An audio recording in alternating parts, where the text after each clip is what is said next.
Hello, my name is George, and these are the games that I bought from February up until now. Now, I've collected a lot of them, so I decided to split this video. What I will show you in this video are my PS2 and PS3 games that I picked up. Now, a little bit about me is I actually live in Japan. I'm from the UK, but I've been here 10 years, and I've been building my collections those 10 years. So a good majority of these games are games that I owned previously in the UK, but when I came here I sold them all, so I'm slowly getting them back. That means I do have a lot to say about each one, but I'll try and keep it brief, as I've got about 20 games here, spread from PS2 to PS3, so let's take a look. Firstly, I have Soul Calibur 2 here. I already own this one on the GameCube, but if you know why this is special, you need to own it on 3 systems. The Xbox, the GameCube, and the PS2. The GameCube actually has Link in the roster. This has Heihachi from Tekken. They're both the same otherwise, I think. It's just, for me, this is the peak of the Soul Calibur series. I've played almost all of them. And I heard once that Soul Calibur is a series for people who don't like fighting games or can't handle fighting games. And it's true, I think, because it's the one I like the most, and I'm not a real fighting game fan. You just kind of mash on the face buttons and hopefully a combo comes out, and you start to learn little combos, and it's enough, and it's fun. Soul Calibur's thing is using weapons and collecting weapons through the story mode. The story mode in this is fun. I've beat it a few times, and yeah, can't wait to give it another go. Next I have Sim People, or as it's called abroad, just The Sims. Now, The Sims is big on PC, it works best on PC, and I've played both. I've played PC and I've played this PS2 version. The first time I played The Sims was this version, and it was on the PS2. What's special about this is there's a story mode which the PC one doesn't have, where you go through the life of a created sim that you start with, and you start in your mum's house and she really wants to get rid of you. You move in, I think, with your cousin then, and you've got all these goals like get to level 3 career or get to level 5 charisma and stuff, and you move from house to house. You start a family. There's a part where you in like a party house, and it's crazy, like you can't control the other Sims, but they're so messy. So it gives you all these challenges to do that you might not have in the regular Sims. Now, The Sims is one of my most played games, especially the second one, on PC and on PS2, but mostly on PC. But there is no direction, it's just do what you want. Now, this does have a free play mode, but I really do appreciate the challenge and the interest, the story mode, which is interesting. You can also play 2-player, it's like 2 controllers controlling 2 Sims, which is kind of bizarre but really funny. I have some really good memories playing 2-player with my friend in this game. There are also mini games. I remember there was one where you have to serve as much food as you can to your party guests and things like that. This game has very little customization, and it lags like crazy. As soon as you start building your mansions and you're you have pools and multiple like items in each room and 4 Sims, and then it starts to lag. There's a fast forward button, I think it's R2. You fast forward and then it just goes crazy laggy. You have to wait several seconds for the game to catch up. It's really not built for PS2, but I have a very soft spot in my heart for this, and I love it. And one day I'll open it up again. Similarly to The Sims, we have the Urbz Sims in the City. I remember playing this on the PS2. In fact, this only came out on the consoles, it's not a PC game. Again, as I was just saying, lag is a serious issue in this game. And you're going to want to fast forward through the boring bits, so you're going to face lag. But the interesting thing about this is, instead of owning a house, you go from subculture to subculture. So for example, there's a abandoned subway station in this, which has inhabitants which are kind of industrial, metal, punk, leather-wearing people. And you make friends with them and you impress their leader, and then you can go in their backstage area, and then you move on to the next area, and this happens 9 or 10 times. I think there's those neighborhoods in there. And it was just so fun visiting the subcultures. There's some wacky ones, like there's like Neo-Tokyo-esque ones, and then there's these arty people who make things out of metal. They make metalworks, and then like super fancy people. And even though you have to go through each subculture, you get to choose where you go first. And I always went to the skateboarding gang, because that's the one I identified with the most. I thought they were the coolest. And yeah, the one thing that's not present here, that's present in The Sims, is your needs. Now you still have needs like hunger and comfort and social and fun, but for example, the comfort one, all you have to do to fill it up is just sit in a chair. Sit in the chair for 2 seconds and it goes whoop. Where in The Sims you have to spend a night sleeping, a whole 8 hours, right? So this game is fast compared to The Sims, and it's bonkers, just like The Sims. So it's a lot of fun. I really recommend the Urbz just for the uniqueness of it. 007 Everything or Nothing. This is one of 2 007 games I've got. This is one that I've played the least, I think, out of the ones that came out on the PS2, but it's a lot of fun. And it was the first time I ever had to do cover mechanics in a game, believe it or not.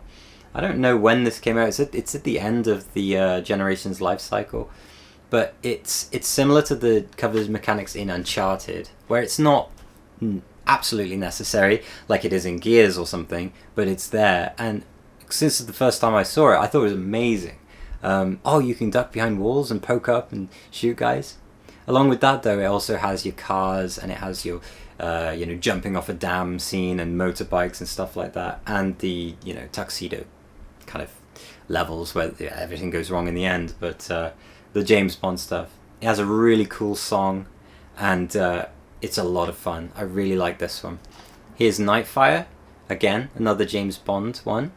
I actually played this enough to know that there's a difference in the GameCube version to the PS2 version. GameCube version is better. That's because you can have more bots on the multiplayer maps. And I played the multiplayer maps a lot in this game. Just me, my friend, and bots, and setting up stupid scenarios where you can have like Spacesuit Bond, his name is. It's Bond in a spacesuit, and we put him at max level, and it was just us v him. And he was this juggernaut, and it was just hilarious. The story is pretty good. I remember the best thing about it is the guns. They're so inventive. One of my favourites that appears in story is it's a rocket launcher that you've seen this before probably. When you launch it, your view goes to the front of the rocket and you control the rocket. Just stuff like that, really silly. I like the Bond games for that because other first-person shooters might be a bit serious or cartoony. This takes the camp stuff from Bond and puts it in the game. Driver 3, or Driv 3R, as it is colloquially known. This, believe it or not, was the first open-world GTA clone that I ever played, because I wasn't allowed to play GTA when I was young because it was an 18+. This is also 18, so I don't know how this was allowed, but it's just not as famous. You get an open world, there's not much to do in it, but I spent so long driving about pretending to be a criminal and escaping the cops, running over pedestrians, that kind of fun stuff in this game. And it had a semi-truck. I remember that being the coolest thing, because I'd never seen in a game a truck that you can attach to a trailer and they move independently. I love big vehicles, and I spent so much time driving around in that truck. And also the scooters in this game. Really silly game. There's a replay mode, and we found, because we played it a lot, we found there would be memory problems in the replay. So if you have a long enough session and you go to theatre mode and watch the replay, your character would do stuff you never did, and it would end up running against the wall or just jumping up and down or ducking up and down again and again. Really bonkers, bizarre. The story is really good. It's feels like a 90s action movie. It's really quite hard. I don't think I finished it. I got to the end with cheats, but oh yeah. First time I played this was in a hairdresser's in my town. So there's a waiting room. He had a CRT TV and just a PS2 hooked up. I didn't know what game it was, but he was in a speedboat at the time. I remember, and being just blown away. Like, you can go anywhere. And this is before I played anything like this. Maybe The Simpsons Hit and Run, I can't remember, but this was like, whoa, real crime, guns. So I love Driver 3. I know it's not a popular one. People look down on it. It's silly, but nostalgically, yeah, this is one of my favorites. Here is SOCOM, US Navy SEALs. I got this without the box and the mic, but when I had it as a kid, I did have the mic. Now, the cool thing about the mic is that you can order your teammates to do something. So you can say, you activate it, I think it's L1, and you say, Alpha to point B, or Alpha, attack point B. And your little teammates, they'll go and do it. There's 4 members. There's you and your buddy, and then there's Alpha Team or whatever, and you can direct them separately. The story mode is really fun. You give these guys, you can be sniper, you can be silent, submachine gun, and it's very tactical like that. And it's the type of game where you get killed in a couple of shots, you know. So you can reach a fail state very easily and have to start all the way at the beginning again. Actually, I never played online or any of the SOCOM games online, unfortunately, but I really like the single player. It's just very tense and stressful, and the levels are nice and long. So I've played this recently and it's very fun. I recommend. Here we have an interesting game. Now, in Japanese it's called Boso Konboi Densetsu, which well, it doesn't translate, but this game is called Big Mother Truckers abroad. And I can't believe I missed this game. This game is not from my childhood, but oh man, I would have loved it, because one of my favorite games of all time is Crazy Taxi. Crazy Taxi was the first game I got on PS2, even though it's not a PS2 exclusive game. That's the one I asked Santa for. So I love Crazy Taxi, and this is Crazy Truck. Basically, you're traveling between like a very, very miniature USA, and you're traveling between famous cities. One looks like Las Vegas, one looks like San Francisco, and you carry and haul goods. You decide what you're going to carry when you get there, and there's like a little stock market, so you have to make little risks about, you know, what would be the best thing for me to haul and to which location. And as you go on, your truck gets damaged and you need gas, and there's rival biker gangs who are after you. There's a really cool animation, actually. The biker gangs can jump on your truck and you have to swerve to get them off. I'm about halfway through. I think the game has 60 days and I'm like 30 through. It's really fun, and it became a podcast game for me, where you don't really need to hear the game, even though, you know, it sounds nice. The radio is not that good though. You put on a podcast and drive a truck around. I'm a big fan of American Truck Simulator. This is not like that, but yeah, maybe more truck games would be good. Here is Harry Potter and the Philosopher's Stone on the PS2. And if you'd look at the Metacritic reviews, this would probably be a 60. But really, I think this has a cult following now, because there are not many games like this. It's a Zelda clone, essentially. There are linear parts, there's open world parts, and there's dungeons. And instead of items, you get spells. So you start with your basic knockback spell, and then you learn Lumos, which is the light spell, and so on. And you get to explore the castle a bit.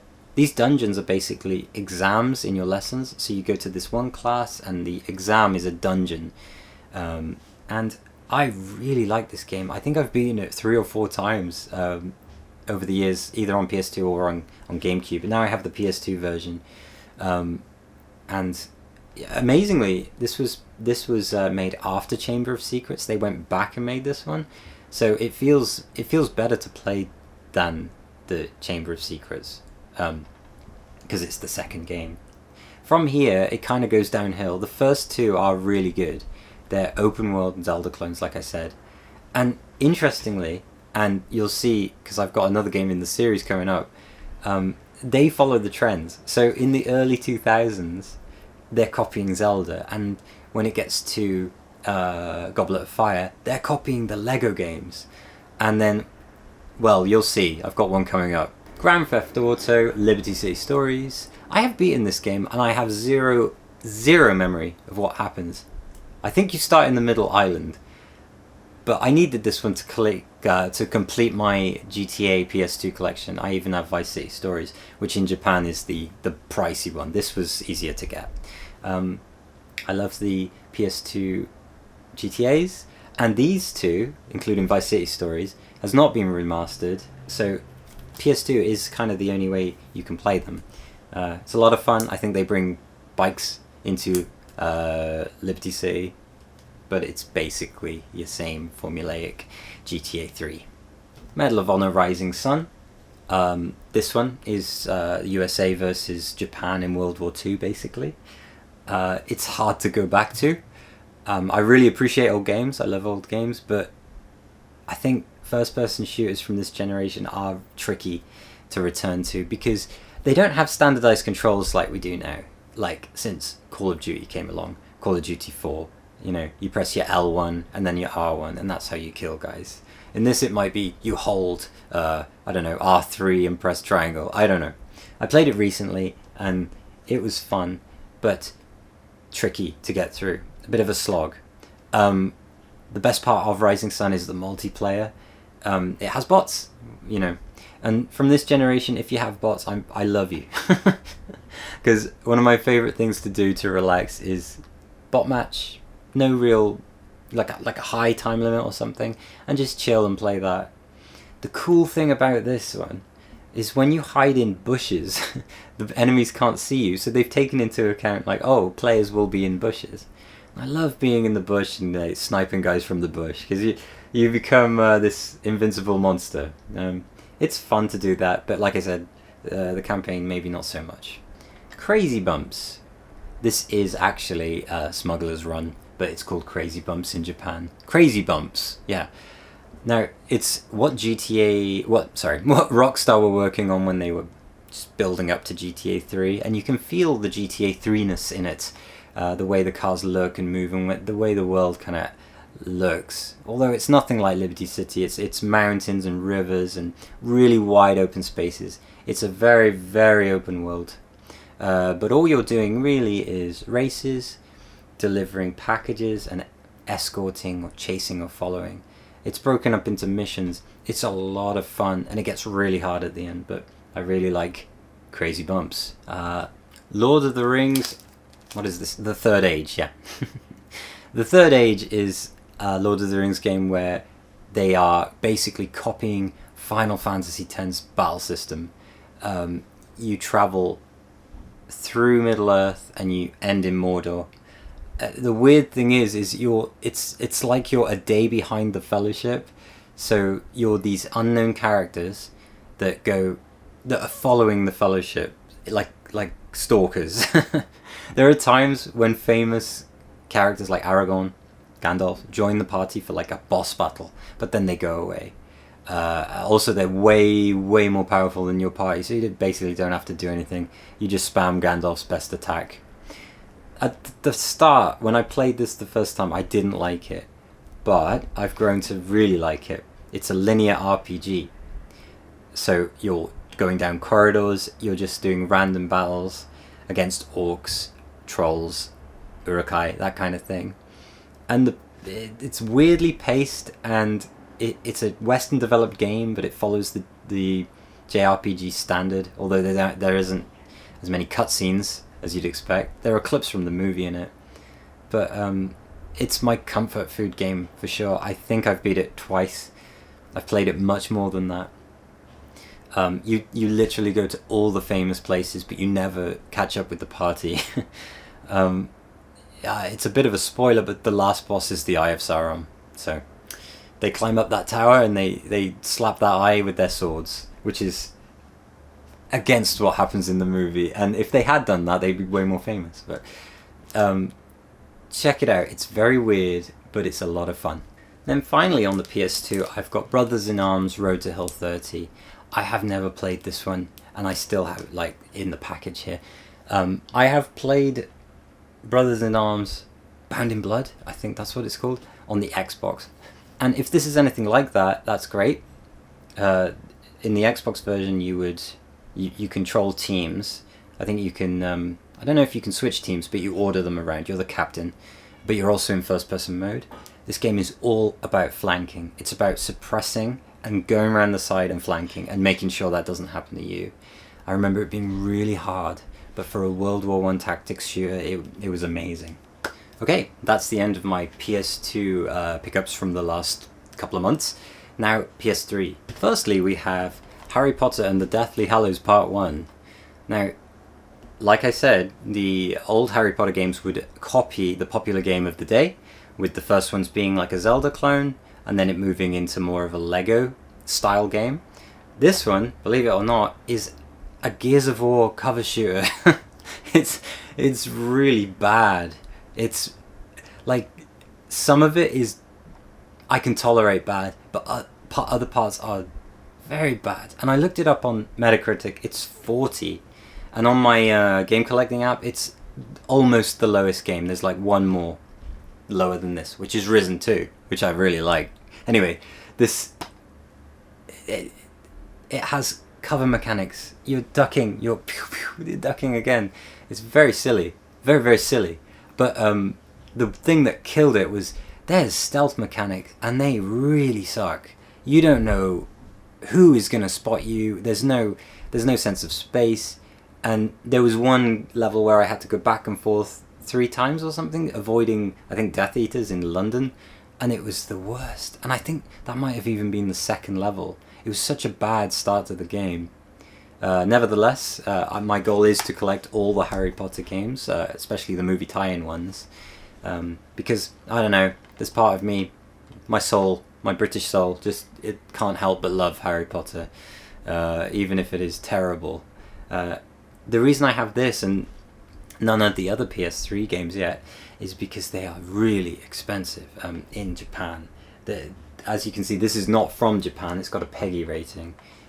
That's because they weren't released here. Luckily PS3 is region free, so getting these, they always come from abroad, which means they come at a premium. I think the most expensive is Half-Blood Prince, which I rarely see online, and when it does come online, it's more than a new AAA game.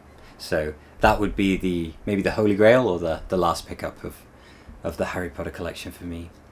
Resistance 2, this is one I've played before, but it's a very cheap game, so I picked it up.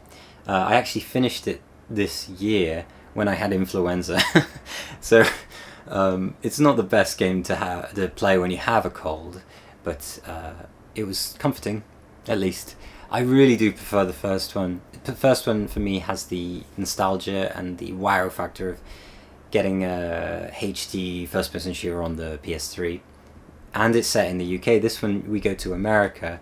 You go to some cool places. I think you go to a redwood forest, and that's kind of unique. And the guns are amazing in this game, of course. But there's something about the second one where the story just falls apart, and there's nothing pulling you through the story. The first one, I like the story. I've actually heard the third one is the best. I've never played it. I do have it, but that will be what I'll be playing next. Got Call of Duty World at War. Again, not a Japanese release. This wasn't released in Japan. I got this with a bunch of games. A lot of them I've separated out because I don't need them and I'll sell them. But my PS3 broke. It just stopped turning on. I cleaned out the fans. That didn't work. I think it just died. It was an old PS3. So I went online and I found a deal that had this in it.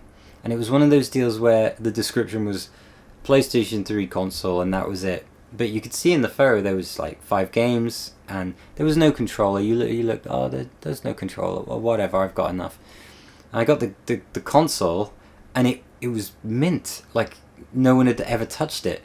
And it came with a controller, and the sticks were amazing. They're like brand new sticks on a PS3 controller. I haven't felt that in a long time. So I got lucky, and this was in it, amazingly. It wasn't marketed in it.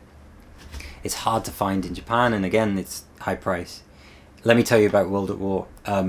This was my first modern Call of Duty, and it's such a minor one. It's Call of Duty 5, technically. It came between Modern Warfare 1 and Modern Warfare 2. No one remembers World at War. I remember World at War. It has the same kind of level up system and feel of COD 4. but in a World War II setting, and specifically in the Pacific. And all the guns, not all the guns, but your major guns are semi-automatic, not automatic. So it's about accuracy, and I can just hear the sound effects of the guns. I've played it so much. The campaign is really good too. It is actually the start of the Black Ops campaign. It's made by Treyarch. There's a character in this game which appears in Black Ops, and I really love this game, and I'm glad to have it back in my collection.